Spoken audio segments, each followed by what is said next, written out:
हम लेके आए हैं मॉडर्न हिस्ट्री को बहुत ही शॉर्ट में। तो शुरू करते हैं मॉडर्न हिस्ट्री।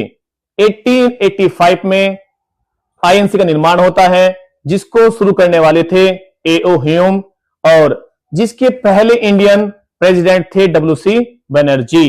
ठीक है, उसके बाद 15 से 20 साल तक लगभग चीजें चलती रही। फिर अंग्रेजों को लगा कि इनकी शक्ति बढ़ती जा रही है। 1905 में पार्टीशन किया गया बंगाल का, वो भी किया गया धर्म के आधार पर। हिंदू और मुसलमानों को बांट दिया गया। एक बनता है ईस्ट बंगाल, जो प्रेजेंट टाइम में बांग्लादेश है। दूसरा बनता है वेस्ट बंगाल, जो आज भी वेस्ट बंगाल इंडिया का एक हिस्सा है। उसके बाद जब मुस्लिम लोग अलग हो चुके थे, उन्होंने अपना एक अलग से मुस्लिम लीग की स्थापना की 1906 के अंदर। 1907 में फिर एक बार आईएनसी में बवाल मचता है। नरम दल और गरम दल के नेता अपनी विचारधारा के कारण अलग हो जाते हैं। 1907 मतलब साथ छूट जाता है गरम दल और नरम दल का, जो कि सूरत स्प्लिट के नाम से जाना जाता है। उसके बाद आता है आपका 1909, इसमें मॉडल इंटू रिफॉर्म किया गया था। फिर आपकी घटना आती है कैपिटल को चेंज करने की 1911। पहले आपको पता होगा कि जो कैपिटल थी इंडिया की वो थी वेस्ट बंगाल, लेकिन जब दिल्ली पे कब्जा किया, पूरे भारत पे लगभग कब्जा हो चुका था, तो उसके बाद कैपिटल को शिफ्ट किया गया। 1911 में दिल्ली को कैपिटल बनाया जाता है। उसके बाद एक घटना आती है आपकी, गब्बर इज बैक वाली फीलिंग आपको आएगी। गांधी का एरा आता है। 1915 में महात्मा गांधी साउथ अफ्रीका से वापस इंडिया में आते हैं। और 1916 में क्या चल रहा था, यहां पे एनी बेसेंट और बाल गंगाधर तिलक ने होम रूल मूवमेंट चलाया देश को आजाद करने के लिए। तो होम रूल मूवमेंट आपका आता है 1916 में। फिर महात्मा गांधी जो बहुत दिनों से वेट कर रहे थे भारत की राजनीति में आने के लिए, 1917 में आता है चंपारण मूवमेंट। बिहार के जो लोग, जो किसान लोग थे, वहां पे नील की खेती को लेकर जो एक विवाद चल रहा था, उसके अगेंस्ट किसानों के साथ मिलकर महात्मा गांधी ने अपना पहला एक आंदोलन चलाया है, जिसका नाम चंपारण सत्याग्रह था। बहुत ही सफल आंदोलन रहा। महात्मा गांधी का विश्वास बढ़ता है और वो अंग्रेजों के खिलाफ लड़ खड़े होते हैं। उधर 1918 में खेड़ा आंदोलन हुआ अहमदाबाद मिल में। वहां पे जो वर्कर्स थे मिल के, उनके साथ महात्मा गांधी ने भाग लिया और उसको भी सफल बनाया। लेकिन बात यह नहीं रुकती है, अंग्रेज भी अपनी प्लानिंग के साथ साथ लगे हुए थे। उनको लगा कि दिन प्रतिदिन इंडियंस के जो लीडर्स हैं उनकी सत्ता बढ़ती जा रही है। वो लेके आए एक काला कानून। उस काले कानून का नाम है रोलेट एक्ट। जी हां, 1919 में लेके आए रोलेट एक्ट। वो रोलेट एक्ट एक ऐसा एक्ट था जिसमें ना कोई अपील, ना कोई दलील, ना कोई सुनवाई, आपको शक के आधार पर गिरफ्तार किया जा सकता है और आप उसमें कुछ भी नहीं कर सकते। हमारे बहुत से जो क्रांतिकारी वीर थे वो इस एक्ट के द्वारा गिरफ्तार किए गए, उनको बहुत यातनाएं दी गई। और उसी चीज का विरोध करने के लिए हमारे अन्य क्रांतिकारियों ने आम जनता को इकट्ठा करने के लिए, समझाने के लिए जलियांवाला बाग अमृतसर में एक सभा का आयोजन किया। 1919 एक ऐसी घटना 13 अप्रैल की जो आपका दिल दहला देगी। किसी भी भारतीय के अंदर देशभक्ति की भावना को भर सकती है, क्योंकि वो घटना इतनी गंभीर थी। उसमें इतना भीषण नरसंहार किया गया कि हजारों लोगों के ऊपर जनरल डायर ने गोलियां दागी और उनको मौत के घाट सुला दिया गया। 1920 इस एक्ट के इस घटना के बाद महात्मा गांधी असहयोग आंदोलन यानी कि नॉन कोऑपरेशन मूवमेंट को लेकर आते हैं और बिल्कुल सामने आकर के भारत की जनता को कहते हैं कि अंग्रेजों का सहयोग मत कीजिए, और लगभग भारत ने काम किया भी।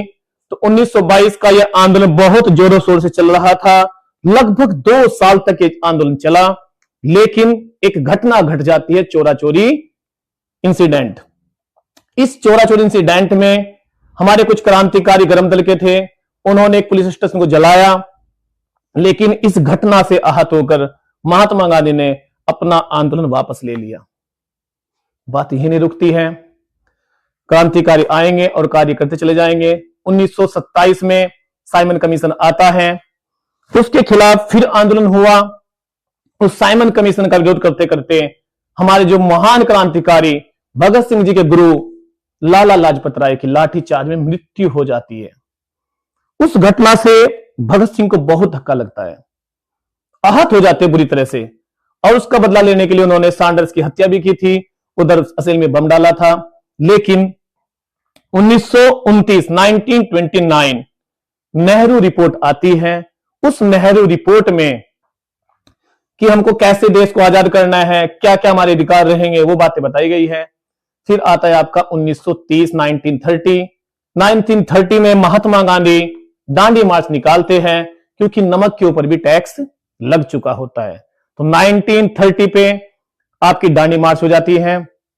उसके बाद 1931, जी हां, गांधी इरविन पैक्ट, यहां पे इरविन के साथ समझौते होते हैं गांधी जी के साथ में, तो आपको याद करने हैं कि समझौते किस तरह से हुई है।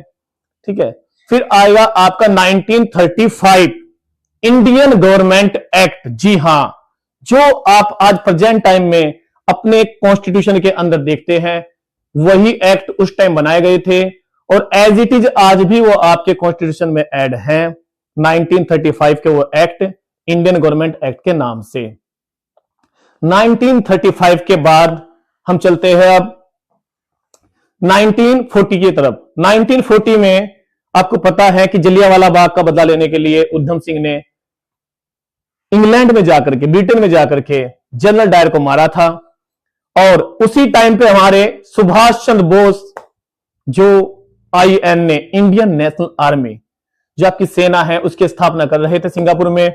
और वो उधर जाके जर्मनी मिले, फिर जापान जाते हैं, वहां से उनसे सहायता लेते हैं और सिंगापुर में जाके अपनी एक सेना का निर्माण करते हैं। इस सेना का भारत की आजादी में बहुत ही महत्वपूर्ण योगदान था, क्योंकि इसको निर्माण करने वाले हमारे महान क्रांतिकारी नेताजी सुभाष चंद्र बोस बड़ी ही ईमानदारी, निष्ठा और पराक्रम के साथ एक सेना को बना करके अंग्रेजों के विरुद्ध लड़ रहे थे।